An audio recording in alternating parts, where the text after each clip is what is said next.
Hello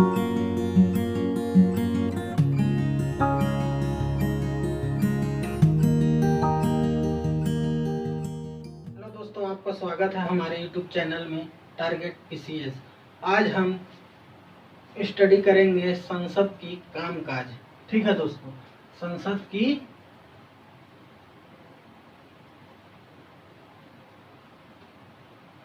कामकाज, संसद का क्या काम होता है, वे किस तरह से प्रश्न पूछे जाते हैं, उसका कार्य दिवस के समय उसका कैसे विभाजन होता है, उसका संचालन किस प्रकार करते हैं, इस बारे में आज हम डिस्कस करेंगे दोस्तों। ठीक है, चलिए तो हम समय व्यर्थ न करते हुए उसकी कुछ उसके बारे में देखते हैं। तो सबसे पहले आप लोग हेडिंग डालिएगा दोस्तों, संसद की सामान्य कार्य का संचालन प्रक्रिया। संसद की सामान्य कार्य का संसद की सामान्य कार्य का संसद के सामान्य कार्य का संचालन प्रक्रिया। ठीक है दोस्तों, संचालन प्रक्रिया।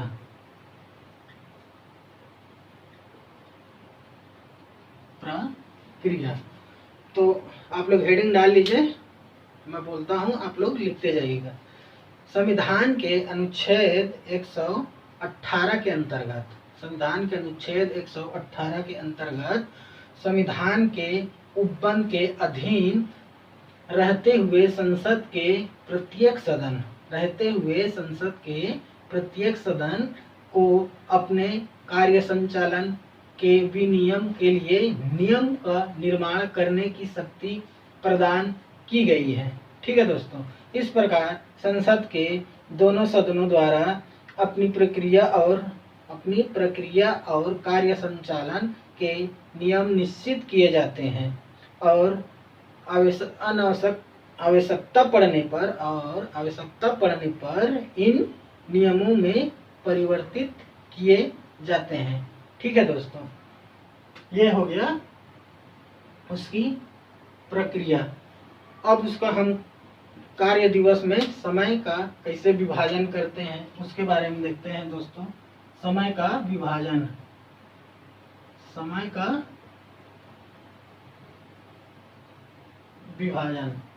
ठीक दोस्तों, समय का विभाजन सबसे पहले तो हम प्रश्नकाल, शून्यकाल, आधे घंटे की चर्चा और आपातकालीन चर्चा के बारे में थोड़ा सा हम लोग देख लेते हैं। समय का विभाजन आप लोग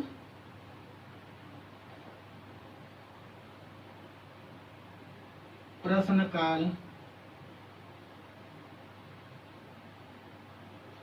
शून्यकाल,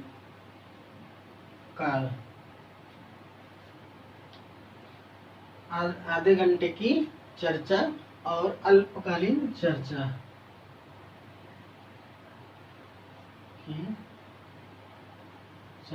और एक है अल्पकालीन चर्चा। ठीक दोस्तों, तो ये हो गया हमारा समय का विभाजन। लेकिन दोस्तों इसके अंदर भी हम ये देख सकते हैं कि शून्यकाल के बाद जो शून्यकाल होता है उसके बाद हमारा भोजनावकाश होता है। मतलब प्रश्नकाल हमारा 11 से 12 बजे तक प्रश्नकाल होते हैं। उसके बाद 12 बजे से 1 बजे तक शून्यकाल होता है और 1 बजे से 2 बजे तक भोजनावकाश होता है। ठीक दोस्तों, और 2 बजे से लेके 6 बजे तक विधायी कार्य होते हैं। विधायी कार्य होते हैं किसका? लोकसभा का। ठीक दोस्तों, यह हो गया 2 बजे से 6 बजे तक विधायी कार्य होते हैं। लेकिन 2 बजे से 5 बजे तक विधायी कार्य किसकी होती है? विधायी कार्य राज्यसभा की होती है। राज्य सभा की 2 बजे से 5 बजे तक और 2 बजे से 6 बजे तक विधायी कार्य लोकसभा का और 1 से 2 भोजनावकाश। तो ये रहा उसका समय दोस्तों। प्रश्नकाल में सबसे पहले प्रश्नकाल होता है। प्रश्नकाल में क्वेश्चन करते हैं, तारांकित, अतारांकित, अल्प सूचना प्रश्न और पूरक प्रश्न प्रश्नकाल में होता है दोस्तों। उसे मैं अच्छे से रुकिए बताऊंगा। और उसके बाद प्रश्नकाल होने के बाद शून्यकाल होता है। शून्यकाल 12 से 1। ठीक है दोस्तों। शून्यकाल के बाद 1 से 2 बजे तक भोजनावकाश होता है, लंच होता है। लंच के बाद 2 से 6 बजे विधायी कार्य लोकसभा में होता है और 2 से 5 बजे तक विधायी कार्य राज्यसभा में होता है। जो आधे घंटा का चर्चा है, जो आधे घंटे की हमारा चर्चा रहता है, वो लगभग 5 से 5:30 बजे शाम को होता है दोस्तों। ठीक ना, 5 से 5:30 बजे आधे घंटे की चर्चा होती है। और जो अल्पकालीन चर्चा है वो लगभग 2 घंटे तक होता है। 2 घंटे तक अल्पकालीन की चर्चा होती है। तो आइए आप लोग हेडिंग डालिए समय का विभाजन और देखते हैं समय विभाजन में जिस समय संसद का सत्र चल रहा होता है तब उसका प्रत्येक कार्य दिवस एक अधिवेशन होता है। उसका प्रत्येक कार्यवेशन एक अधिवेशन होता है। अधिवेशन को सामान्यतः 2 बैठकों में विभाजित किया जाता है। अधिवेशन को सामान्यतः 2 बैठकों में विभाजित किया जाता है। पहली बैठक सुबह के 11 बजे से शुरू होकर भोजन अवकाश तक। ठीक है दोस्तों।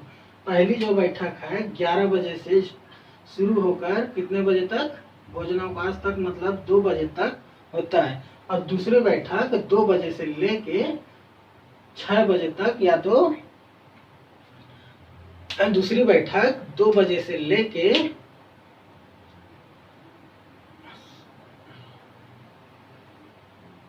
2 बजे से लेके पीठासीन अधिकारी उसे स्थगित न करे तब तक। जो पीठासीन अधिकारी होते हैं उसे स्थगित न करे तब तक। सामान्यतः किसी कार्य दिवस का समय का विभाजन हम इस प्रकार से देख सकते हैं दोस्तों। ठीक है। प्रश्नकाल, शून्यकाल, आधे घंटे की चर्चा, अल्पकालीन चर्चा।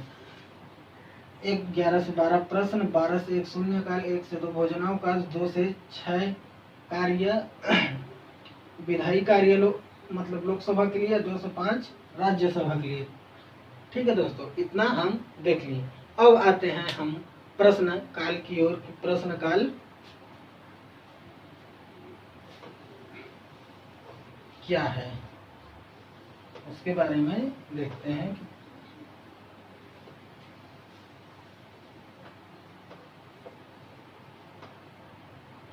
आप लोग हेडिंग डालिए दोस्तों, प्रश्न काल। प्रश्न काल। ठीक। प्रतिदिन सदन की कार्यवाही एक प्रथम घंटा 11 से 12 बजे तक काल को प्रश्न काल कहा जाता है, जिससे प्रश्न पूछे जाते हैं एवं उनका उत्तर दिया जाता है। ठीक है दोस्तों। जिसमें प्रश्न काल में प्रश्न पूछे जाते हैं, उसका उत्तर दिया जाता है। प्रश्नों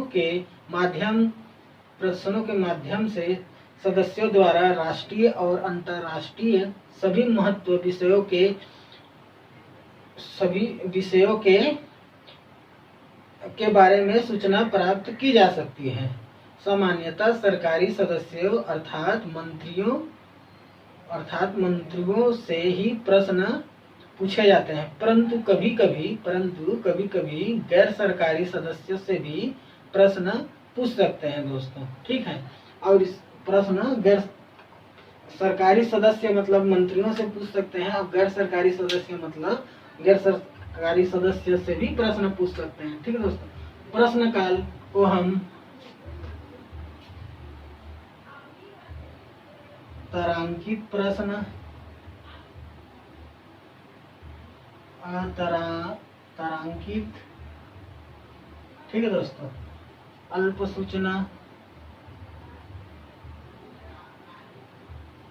अल्प सूचना, और एक होता है पूरक प्रश्न। ठीक, पूरक प्रश्न, इसे अच्छे से समझिएगा दोस्तों। ठीक ना, तारांकित प्रश्न, अतारांकित प्रश्न, अल्प सूचना प्रश्न और पूरक प्रश्न, ये होते हैं प्रश्न काल में। और मैंने समय का भी विभाजन को अच्छे से बताया है, उसे आप लोग अच्छे से समझिएगा। ठीक, तो पहले इसे अच्छे से तारांकित प्रश्न और अतारांकित प्रश्न को हम किस प्रकार से प्रश्न, कितने प्रश्न पूछ सकते हैं और किस प्रकार से प्रश्न पूछते हैं दोस्तों, उसके बारे में हम देखते हैं। तारांकित, अतारांकित, अतारांकित, ठीक है दोस्तों, तारांकित, अतारांकित, इसमें हम लोकसभा और राज्यसभा के बारे में देखेंगे। इसमें लोकसभा और राज्यसभा क्या क्या क्वेश्चन पूछ सकते हैं, कितने क्वेश्चन मतलब पूछ सकते हैं। ठीक दोस्तों, तारांकित प्रश्न में हम देखेंगे कि लोकसभा में लगभग एक सदस्य एक प्रश्न ही पूछ सकता है। ठीक है, एक सदस्य लोकसभा में एक सदस्य एक प्रश्न ही पूछ सकता है, और दूसरा एक दिन में कुल 20 प्रश्न पूछ सकते हैं। ठीक है दोस्तों, लोकसभा में एक दिन में केवल एक प्रश्न पूछ सकता है, एक दिन में एक प्रश्न पूछ सकता है, और दूसरा एक दिन में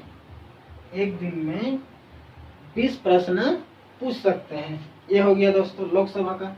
और राज्यसभा में एक सदस्य 3 प्रश्न पूछ सकते हैं। राज्यसभा में एक सदस्य 3 प्रश्न पूछ सकते हैं, और दूसरा कुल उसकी कोई सीमा ही नहीं है। ठीक दोस्तों, उसकी कोई सीमा नहीं है, इसमें 3 पूछ सकते हैं, इसमें कोई सीमा नहीं है, कोई सीमा नहीं। अब देखते हैं हम अतारांकित प्रश्न में।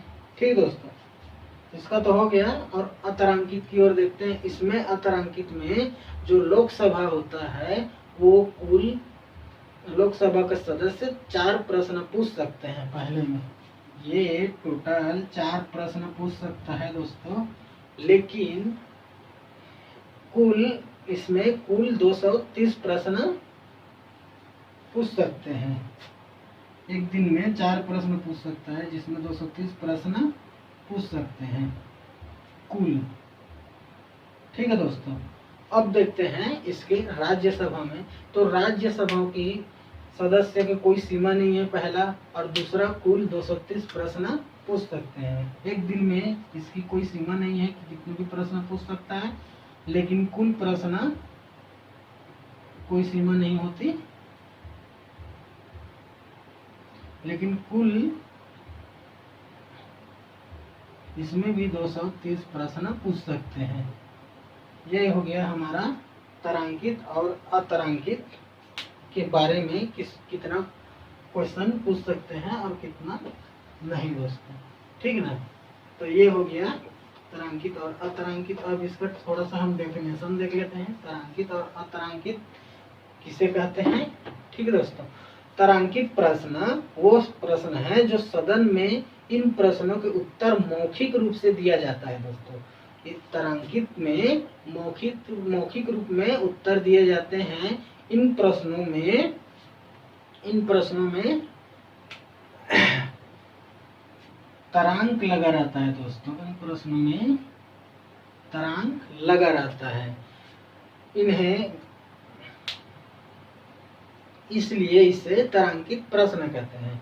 इसे हम मौखिक रूप से पूछे जाते हैं और इसमें तारांक लगा रहता है, इसलिए इसे हम तारांकित प्रश्न कहते हैं दोस्तों। और अतारांकित प्रश्न किसे कहेंगे? पहला तारांकित, दूसरा अतारांकित। ठीक है दोस्तों, पहला है तारांकित, दूसरा है अतारांकित। अतारांकित में हम मौखिक रूप से नहीं पूछ सकते, लिखित रूप से ही पूछते हैं दोस्तों। ठीक है, इसमें स्टार नहीं लगा रहता और इसमें कोई पूरक प्रश्न नहीं पूछा जाता है। मतलब तारांकित में मौखिक रूप से प्रश्न पूछ सकते हैं, इसमें स्टार लगा रहता है और इसमें पूरक प्रश्न पूछे जाते हैं। अतारांकित में लिखित रूप से प्रश्न पूछते हैं, इसमें स्टार नहीं लगा रहता और न ही इसमें पूरक प्रश्न पूछे जाते हैं दोस्तों। ये हो गया आपका अल्पतारांकित। अब अतारांकित। अब तीसरा है अल्प सूचना दोस्तों। अल्प सूचना। तो अल्प सूचना किसे कहेंगे? अल्प सूचना वो प्रश्नों के संबंध में जो लोक महत्व के किसी तत्कालिक विषय से होता है, लोक महत्व के तत्कालिक विषय से होता है। प्रश्न का मौखिक उत्तर प्राप्त करने के लिए, प्रश्न को मौखिक उत्तर प्राप्त करने के लिए 10-15 दिन से कम समय देकर पूछा जा सकता है। तारांकित प्रश्न की तरह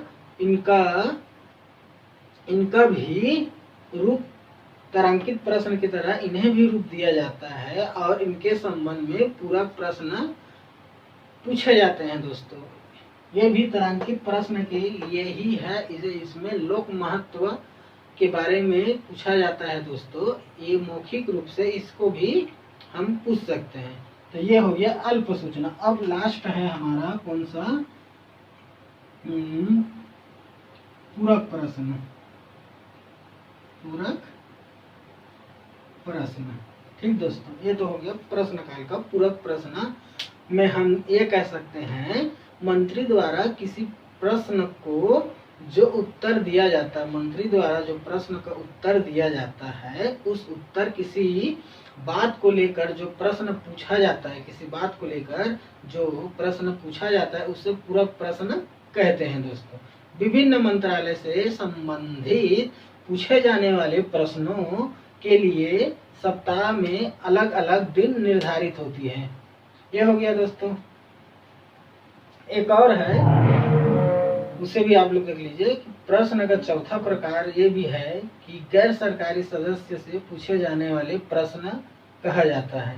ये प्रश्न किसी ऐसे सदस्य से पूछे जाते हैं जो मंत्री परिषद में शामिल नहीं होते, किंतु वो विधेयक, संकल्प या सदन के किसी विशेष कार्य के लिए उत्तरदायी हो सकता है या तो रहा हो दोस्तों। ठीक है, तो ये हो गया हमारा प्रश्न काल।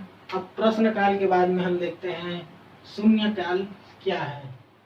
जो मैंने बताया था, प्रश्न काल, शून्य काल, आधे घंटे की चर्चा और अल्पकालीन चर्चा 4 भागों में बांटा गया था। तो इसके बारे में हम देख लेते हैं। अब देखते हैं, प्रश्न काल तो हो गया, अब देखते हैं शून्य काल क्या है। शून्य काल, प्रश्न काल के बाद लगभग 30 मिनट का समय शून्य काल का होता है। इसे शून्य काल इसलिए कहा जाता है क्योंकि इस समय विचार के लिए विषय पहले से निर्धारित नहीं की जाती।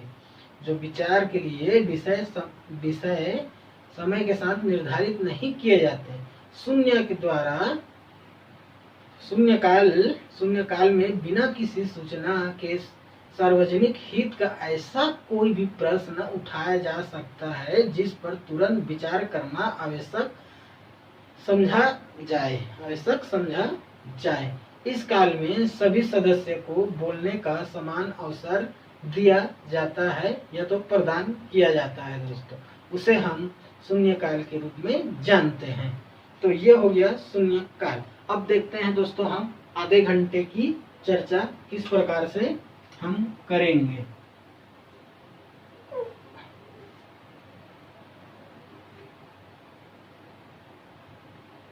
आधे घंटे की चर्चा लगभग 5 से 5:30 बजे शाम को होता है। अब देखते हैं, जिस प्रश्न का उत्तर सदन में दिया गया हो उन प्रश्नों को उत्पन्न होने वाले मामलों पर चर्चा लोकसभा में 3 दिन सोमवार, बुधवार, शुक्रवार की बैठक के अंतिम आधे घंटे में की जाती है। ठीक है दोस्तों, सोमवार, बुधवार और शुक्रवार के अंतिम बैठक के अंतिम आधे घंटे में की जाती है। राज्यसभा में ऐसी चर्चा सभापति द्वारा नियत किसी भी दिन की जा सकती है। अगर चाहे राज्यसभा के सभापति तो किसी भी दिन की जा सकती। सामान्यतः इसका समय 5 से 5:30 बजे के बीच होता है। ऐसे चर्चा का विषय पर्याप्त लोक महत्व का होना चाहिए दोस्तों। तो ये हो गया हमारा आधे घंटे की चर्चा तीसरा। और चौथा देखते हैं हम एक और अल्पकालीन चर्चा की ओर चलते हैं।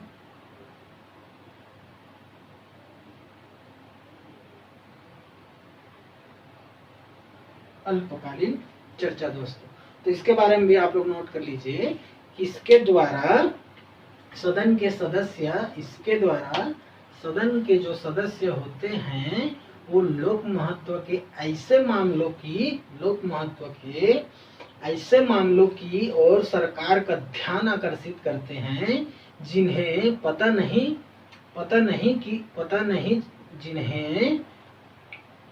नहीं जा सकता, जिसे बताया नहीं जा सकता। अध्यक्ष अल्पकालीन चर्चाओं के लिए सप्ताह में 2 बैठक निर्धारित कर सकता है। ठीक दोस्तों, इस संबंध में कार्य मंत्रालय समिति सामान्यतः चर्चा के लिए विषय का चयन करती है तथा समय निर्धारित करती है। यह चर्चा मंगलवार और बृहस्पतिवार को होता है। मतलब मंगलवार और गुरुवार को अल्पकालीन चर्चा की जाती है। लेकिन लोकसभा का अध्यक्ष या तो राज्यसभा का कोई सभापति वो किसी भी दिन इसे अल्पकालीन चर्चा के बारे में कह सकते हैं। और आधे घंटे की चर्चा में राज्यसभा का सभापति भी किसी दिन इसकी चर्चा की जाती है। लेकिन हम ये देख सकते हैं कि सोमवार, बुधवार और शुक्रवार को लगभग बैठक के अंतिम आधे घंटे की चर्चा की जाती है जो लोक महत्व के मामलों में होना चाहिए। तो ये हो गया हमारा दोस्तों संसद के कामकाज। सामान्यतः सदन द्वारा हम ये देख सकते हैं कि 5 दिन सोमवार से शुक्रवार कार्य किया जाता है। सप्ताह में प्रथम 4 दिन सोमवार से गुरुवार सरकार द्वारा प्रस्तावित विधेयक पर विचार किया जाता है तथा शुक्रवार को लगभग 2.5 घंटे का समय गैर सरकारी सदस्यों द्वारा प्रभावित विधेयक और प्रस्तावों में लिए निर्धारित होता है। ठीक है दोस्तों, शुक्रवार को लगभग 2.5 घंटा गैर सरकारी द्वारा प्रस्तावित विधेयक के लिए निर्धारित किया जाता है। तो आज का क्लास यहीं पे समाप्त होता है दोस्तों। हमने संसद के कामकाज के बारे में देख ली। अगर वीडियो अच्छा लगे तो हमें कमेंट्स में बताएं और किस टॉपिक में आपको स्टडी करना है। हम कोशिश करेंगे कि जल्द से जल्द उस टॉपिक में हम एक वीडियो बना के आप लोग के सामने पेश करें दोस्तों। आज के लिए दोस्तों हमारा क्लास यहीं पे समाप्त होता है। धन्यवाद।